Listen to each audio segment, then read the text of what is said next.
जैसा कि मैंने बताया कि मेरा रिसर्च टॉपिक है how to read a research paper. तो इसकी पहली हेडिंग है एब्स्ट्रैक्ट।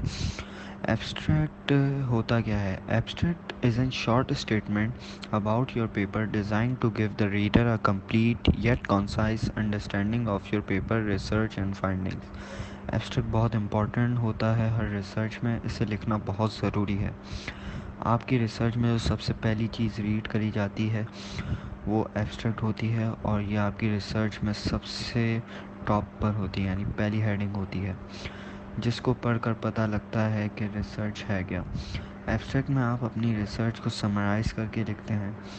एब्स्ट्रैक्ट से रीडर को आइडिया लगता है कि better he should continue reading और नॉट। तो अब हम आते हैं इंट्रोडक्शन पर।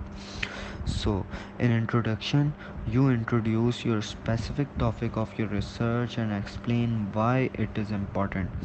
इंट्रोडक्शन के अंदर दो तीन चीज़ें बहुत इम्पॉर्टेंट होती हैं। नंबर वन, आपकी रिसर्च क्यों इम्पॉर्टेंट है और इससे आपको क्या फ़ायदा होगा, और इससे क्या फ़ायदा हुआ।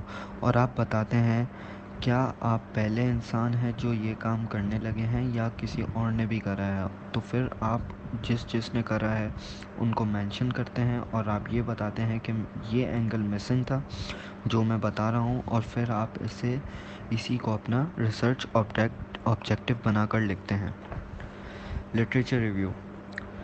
So when you talk about literature review, this is This is previous study about all the knowledge existing about your topic। जिस टॉपिक के बारे में आप स्टडी कर रहे हो उस टॉपिक से रिलेटेड जितना पास में नॉलेज मौजूद है उस सारे नॉलेज को रिव्यू करना, दोबारा से देखना, this is called literature review. बहुत सारी इसकी डेफिनेशंस हैं और इसमें यही बताते हैं कि जो आपकी प्रीवियस स्टडी आपके रिसर्च टॉपिक के लिए होती है उसको आप एक जगह मेंशन करके एक पैराग्राफ फॉर्म में लिखते हैं, उसे लिटरेचर रिव्यू कहा जाता है। So moving forward towards research methodology. Research methodology refer करता है सिस्टमेटिक वे को। It is a systematic investigation of a problem और fact which includes discovery, presentation, analysis and establish new facts. So अब बात करते हैं रिज़ल्ट के ऊपर। रिज़ल्ट का सेक्शन पेपर की कोर होता है।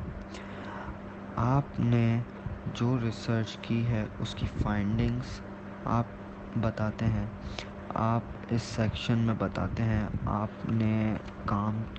आपके काम का पर्पस क्या था, डेटा कलेक्शन मेथड, और इसके नतीजे में जो डेटा कलेक्ट होता है वो बताते हैं।